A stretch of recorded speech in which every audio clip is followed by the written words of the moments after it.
Alright, magandang buhay po mga kapatots. For today's video po ay maglilinis lang po tayo ng ating kulungan ng pato. Matagal-tagal ko na pong hindi nalilinis po. So, ang dami ng dahon.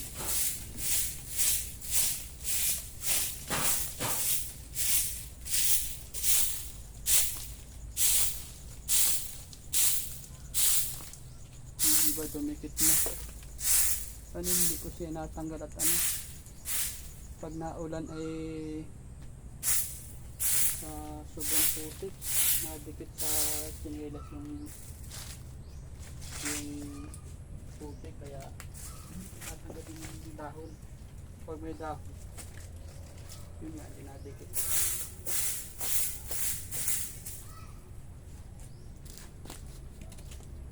Ilang araw na naman kasi nagkulan gawa ang bagyong ipon.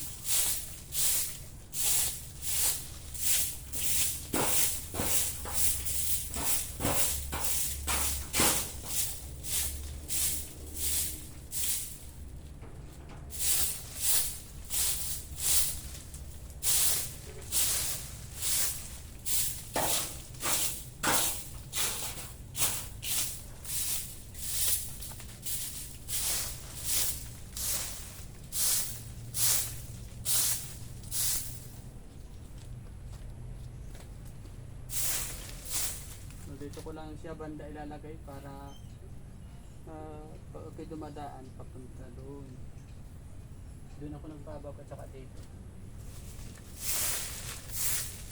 pero isang bahugan na siguro ang gagawin ko dahil kumputa lang naman sila, kaya lang nag-aaway sila o hindi nang aaway dito kasi talagang puti natin ako na yung puti na kasama na yan, may mga aaway.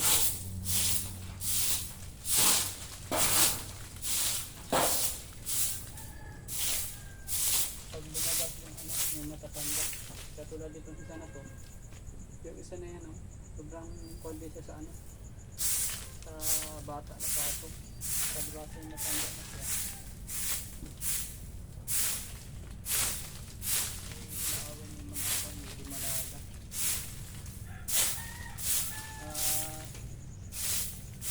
Yung dalawa kasi na to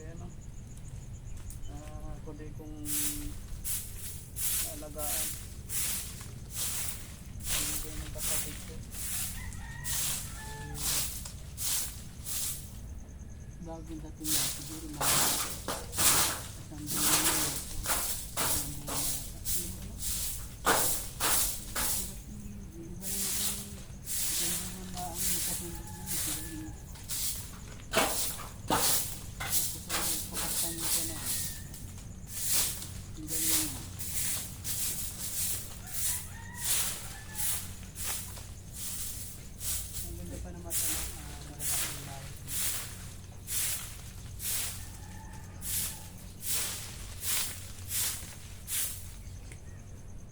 bali doon ko itatabo yung yung damo at yung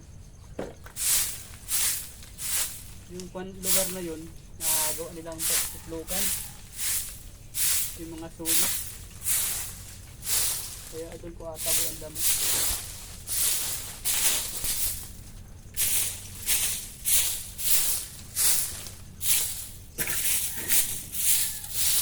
Hindi pa natin sa yung ating dalawang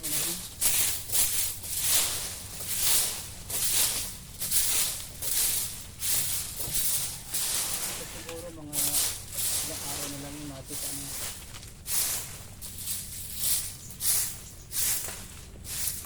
nalindi ng mga sa 12 ba? Pasensya na kayo mga kapatid at yung ganito lang ang upload sa ngayon.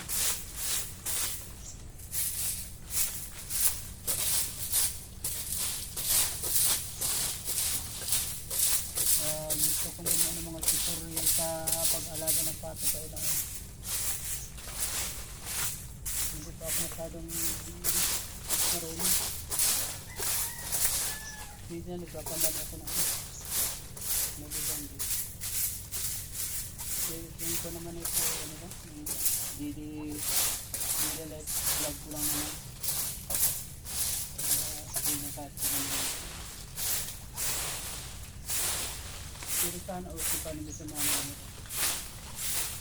Kahit pa paano may nakuklok silang idea.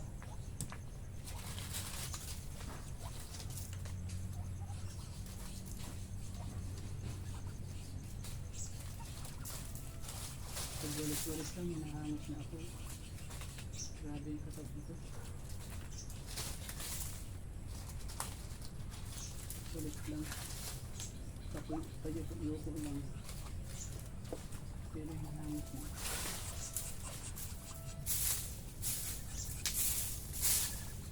Pinilit ko lang gumalaw-galaw at kanina yun. Pinatunto na naman ako ng aking lula.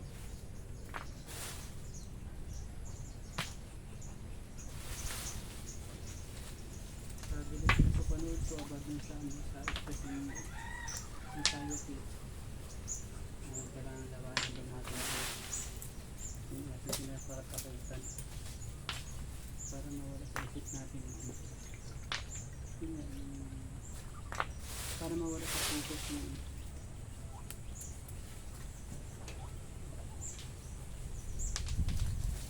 Ito naman itong tabi ay alam kong stress ba talaga ito na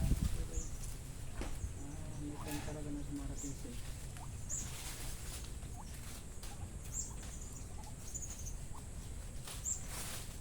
Minsan ito, minsan wala. Minsan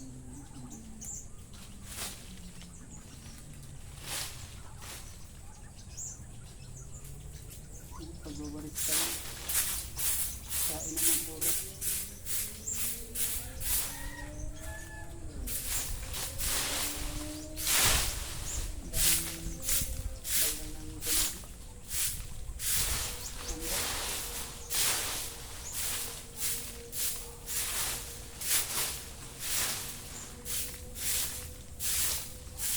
Pagkakano pa naman gawa nung laming niya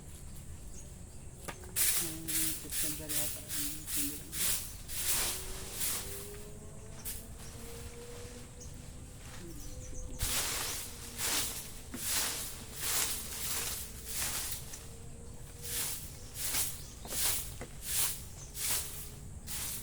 Tapos ko muna mga kapatots at anong haba na ng pagwawalis ko.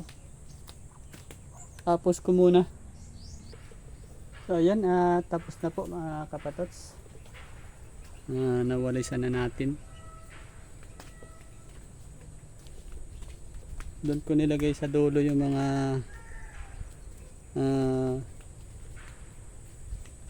dahon para magsilbing paitlugan na rin nila.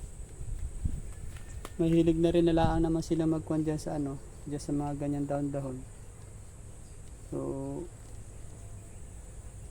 yun na lang ang gamitin natin paitlugan.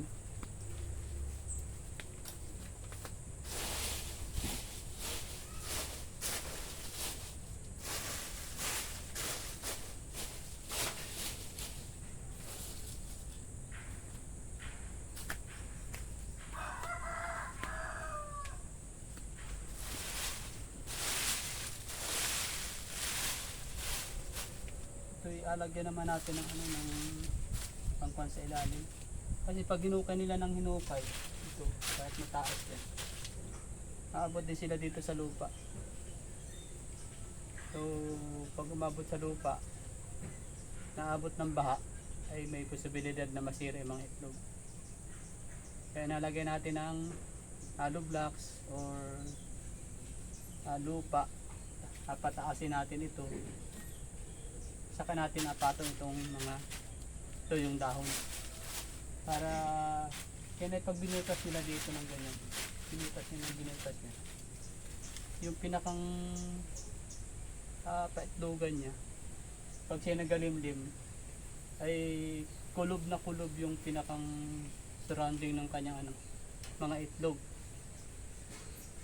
Kahit na siya inaandito na sa ibaba na to, yung maganda yung loob na loob talaga siya. Yan ang kagandahan ng may mga dahon-dahon ang paitlogan ng pato. kaysa dun sa wala na balahibo niya lang. Diyan ako nakapagpisa ng 25 itlog ng pato na ano. Napisa naman sa ganyang ano, kung ano yung pugad. So yun na po ang mga kapatots. Bali may gagawin pa po tayo pero hindi ko na po video. Maraming salamat po sa inyong patuloy na pagsuporta sa aking YouTube channel. Kung sakali pong hindi pa po kayo nakasubscribe, paki-subscribe naman po, paki-like at paki-share kung gusto niyo po, pindot po ng notification bell para lagi kayong updated sa aking mga susunod pang video. Maraming salamat po. Ingat kayo palagi. Bye-bye.